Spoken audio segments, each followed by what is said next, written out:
Bismillahirrahmanirrahim. Assalamualaikum warahmatullahi wabarakatuh dan salam sejahtera. Kita terus sambung tutorial 4. Tutorial 4 kali ini menumpukan kepada bab 2. Kita telah selesaikan Tamadun Huanghu untuk tutorial 1, kemudian Tamadun Indus untuk tutorial 2. Dan hari ini kita beri tumpuan kepada ekonomi, ya. Dan tumpuan kita yang lain untuk bab 2 ini ada ilmu falsafah, sains teknologi dan juga seni bina.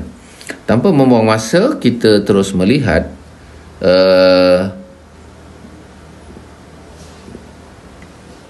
perbincangan kita hari ini, iaitu berkaitan dengan ekonomi.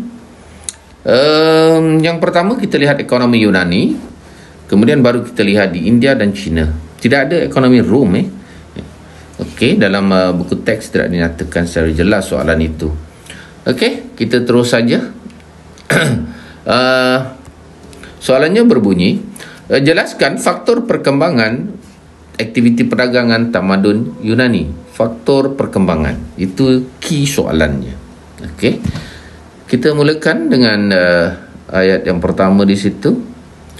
Aktiviti perdagangan tamadun Yunani berkembang kerana semua negara kota di Yunani kecuali Sparta bentuk muka buminya bergunung ganang. Ini faktor yang pertama. Kita beri 1 markah. Okey, muka bumi tersebut tidak sesuai untuk pertanian, tidak sesuai. 1 lagi markah. Okey. Kesannya perdagangan melalui jalan laut. Okey. Kerana ada jalan laut iaitu Mediterranean, Laut Mediterranean telah membolehkan orang-orang Yunani menjalankan aktiviti perdagangan. Kesannya perdagangan melalui jalan laut dengan wilayah luar dijalankan. Okey. Kita teruskan lagi. Pada mulanya, perdagangan pesisir pantai berlaku antara Yunani dengan Mesir dan Syria. Cikgu beri markah untuk pesisir pantai. Okey.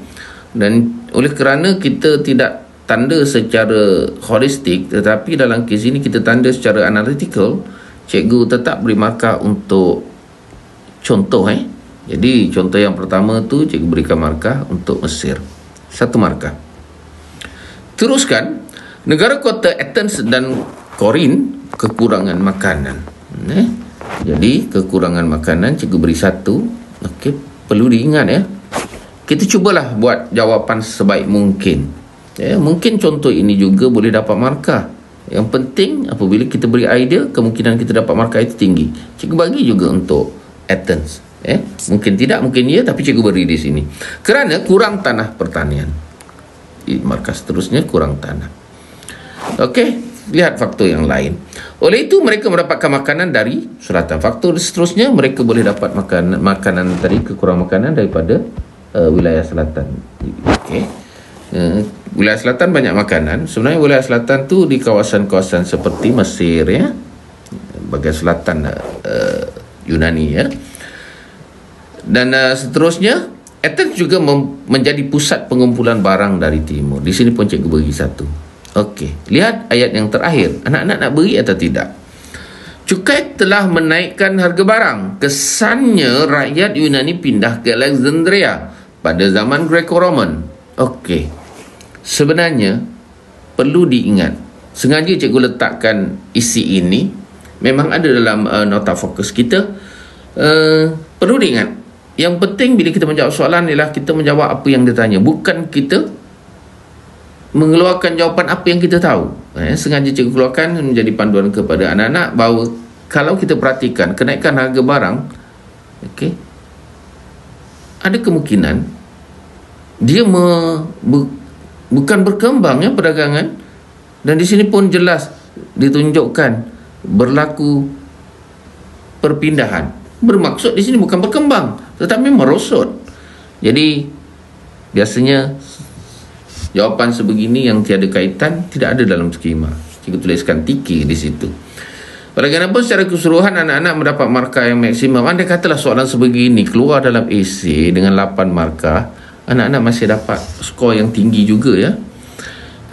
Melebihi maksimum. Kita semak semula. Bergunung ganang 1, tidak sesuai 2, jalan laut 3, pesisir pantai 4, Mesir 5, Athens 6, kekurangan makanan 7, kurang tanah 8, dari selatan 9 dan pengumpulan barang 10. Andai kata 8 markah pun anak-anak telah dapat markah maksimum. Okey, dengan 10 markah maksimum 8 garis-garis.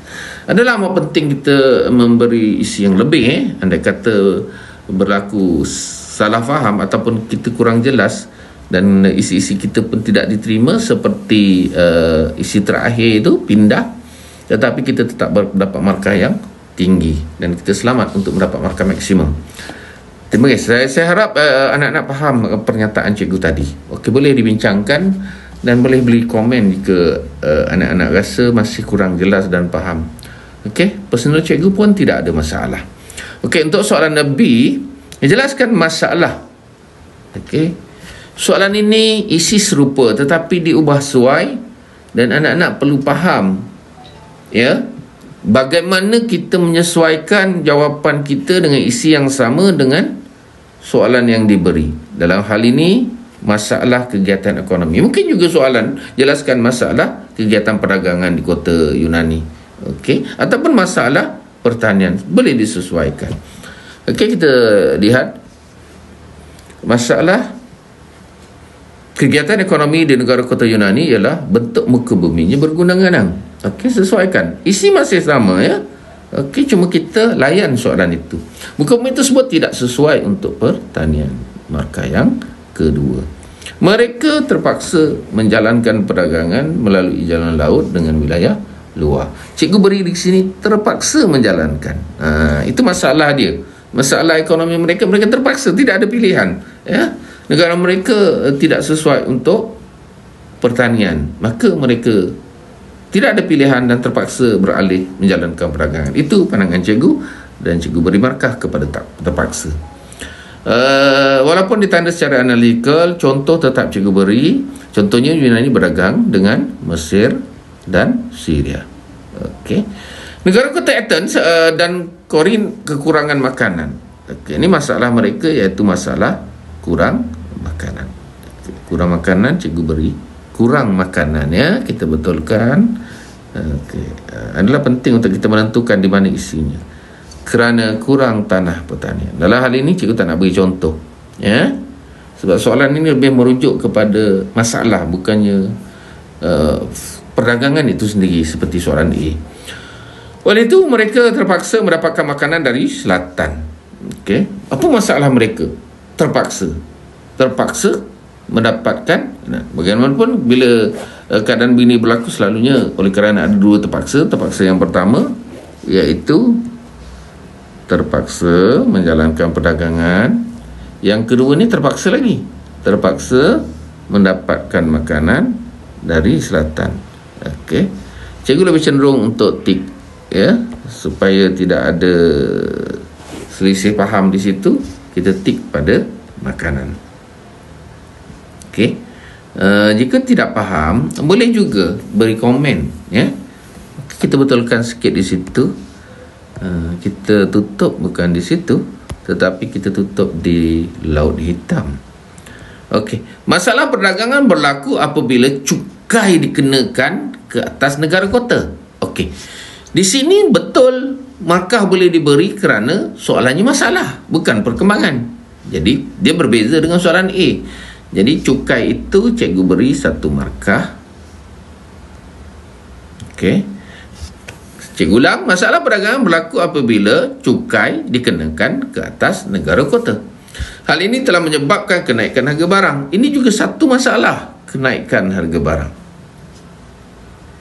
Dan masalah seterusnya, kesannya ramai rakyat Yunani berpindah ke tempat lain seperti Alexandria pada zaman Greco-Roman. Di sini berpindah boleh dapat markah. Okey. Dan Alexandria ini pun cikgu beri markah, ya. Dan kalaulah soalan ini seperti A, 8 markah, anak-anak juga tidak ada masalah. Kita semak semula, jumlah isi yang kita boleh dapat bergunung-ganang, tidak sesuai, terpaksa menjalankan perdagangan, Mesir, kekurangan makanan, kekurangan tanah, terpaksa mendapat makanan dari selatan. Terpaksa yang kedua itu berbeza, ya. Kemudian ada markah untuk cukai, ada markah untuk kenaikan barang, ada markah untuk berpindah dan Alexandria. dan di sini anak-anak dapat sehingga 11 ya, maka maksimum tetap 8 markah. Okey. Begitulah pendekatan yang seharusnya anak-anak. Cikgu doakan anak-anak boleh ikut skrip jawapan ini dan peperiksaan nanti boleh jawab dengan baik. Okey, kita teruskan untuk India. Di India, isu yang pertama isu perkembangan perdagangan seperti Yunani, tetapi isu yang kedua berkaitan dengan persatuan. Kita lihat sampel soalan ini. Okey, mengapakah aktiviti perdagangan tamadun India berkembang dengan pesat? Okey, sebenarnya kalau anak-anak lihat dalam buku teks memang ada istilah pesat itu, ya. Okey, ya. Mengapakah aktiviti perdagangan tamadun India berkembang dengan pesat sejak abad ketiga sebelum Masihi? Kita terus lihat contoh skrip jawapan. Okey, mudah-mudahan jadi panduan anak-anak untuk peperiksaan jika keluar. Perdagangan tamadun India berkembang dengan pesat kerana wujudnya perdagangan dalaman antara kawasan dalam wilayah India. 1 markah cikgu beri untuk dalaman. Okey. Faktor yang pertama, aktiviti kenapa ya? Kenapa? Sebab yang pertama kerana perdagangan dalaman. Okey. Kawasan dalam wilayah India itu pun cikgu nak beri. Itu sebab kita perlu ada kesungguhan ya. Setiap apa yang kita cuba tulis itu, kemungkinan dapat markah itu tetap ada. Tetapi jika tak tulis, sudah tentu kita tak dapat markah. Katakan anak-anak tak mahu untuk kembangkan ayat ini, setakat berhenti di perdagangan dalaman, sudah tentu anak cuma dapat 1. Tetapi kalau ada usaha untuk meneruskan lagi dan tambah pula, kita memang ingat dan tahu, apa salahnya? So, 1 markah untuk perdagangan dalaman, 1 markah untuk kawasan dalam wilayah. Teruskan. Di samping itu, muncul pusat perdagangan seperti di Angga dan Kalinga. Okey. Pusat perdagangan cikgu beri 1. Ya. 1 contoh itu pun, mana-mana contoh. Jika ada kemampuan, tuliskan. Jika boleh, cubalah ya. Tapi pastikan contoh itu betul ya. Okey, Angga cikgu beri markah 1 lagi. Mereka menghasilkan barangan seperti menghasilkan barangan ya. Menghasilkan barangan itu cikgu tetap beri ya 1, dan contoh boleh diberi 1 ya. Okey. Seperti senjata dan emas. Beri 1 contoh pun sebenarnya sudah memadai. Perdagangan dengan negara luar, 1 markah. Dan contohnya perdagangan India dengan Makedonia dan Asia Tenggara. Okey, Makedonia kita beri 1. Susah ingat Makedonia, ingat Asia Tenggara. Okey, tempat kita pun sudah memadai. Selain itu muncul pelabuhan perdagangan di India. Okey, pelabuhan muncul, cikgu salah sebut tadi tu. Selain itu muncul pelabuhan antarabangsa di India. Pelabuhan 1 markah. Dan contoh sedikit sukar, cubalah ya. Tetapi Kembe itu biasa kita sebut dan kita jumpa di banyak tempat ya, termasuk di tamadun Islam. Okey, perdagangan juga berkembang kerana peranan persatuan perdagangan yang dikenali sebagai Stettin. Di sini cikgu hanya beri 1 ya. Persatuan perdagangan itu adalah Stettin. Kita tak boleh bagi 2 Tetapi kalau tak sebut persatuan perdagangan, anak-anak tulis Stettin, anak-anak pun dapat markah. Saya harap anak-anak faham. Okey. Persatuan ini muncul di setiap bandar. Okey. Setiap bandar. Antara persatuan tersebut, ini contoh kita beri juga contoh 1 yang pertama tu. Antara persatuan tersebut ialah persatuan tukang kayu dan tukang logam. Tukang kayu kita boleh beri markah kerana dia contoh yang pertama diberikan di situ. Perdagangan juga berkembang kerana adanya mata wang. 1 markah untuk mata wang. Contohnya wang emas 1 untuk markah contoh digunakan ketika zaman Gupta. Okey. Perusahaan utama pula muncul seperti perusahaan boleh diberi markah. Okey. Contoh pertama kita berilah kain kapas. Perusahaan utama pula muncul, perusahaan satu markah seperti perusahaan kain kapas dan barangan emas. Kain kapas boleh diberi markah. India mengutip cukai dari perdagangan, cukai pun boleh diberi. Okey. Contoh seperti cukai hasil pertanian, kita boleh beri markah. Okey, rumusannya, isi yang anak-anak boleh dapat ialah pertama, perdagangan dalaman wilayah India, pusat perdagangan Angga menghasilkan barangan senjata negara luar, Makedonia, pelabuhan antarabangsa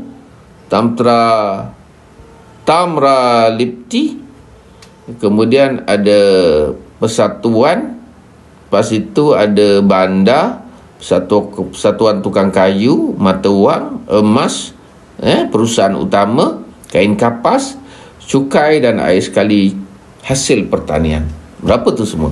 Kita kiralah semula ya. Banyak isinya ni. 1, 2, 3, 4, 5, 6, 7, 8, 9, 10, 11, 12, 13, 14, 15, 16, 17, 18, 19 memang banyak lah di sini maksimum lah okey, cikgu tak pasti kiraan tadi betul, tapi yang penting sudah maksimum untuk menjawab 8 markah.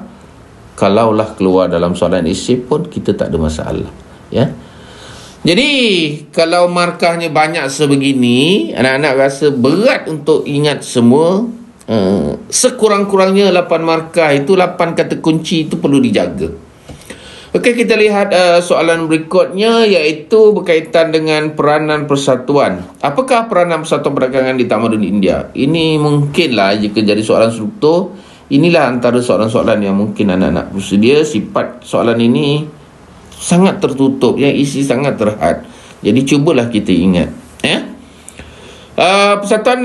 Peranan persatuan perdagangan yang dikenali sebagai Trade di India ialah mengawal harga barang, mengawal harga satu markah, mengawal harga barangan yang dijual. Okey, kemudian persatuan ini juga berperanan mengawal kualiti barang yang dijual. Okey, kualiti satu markah.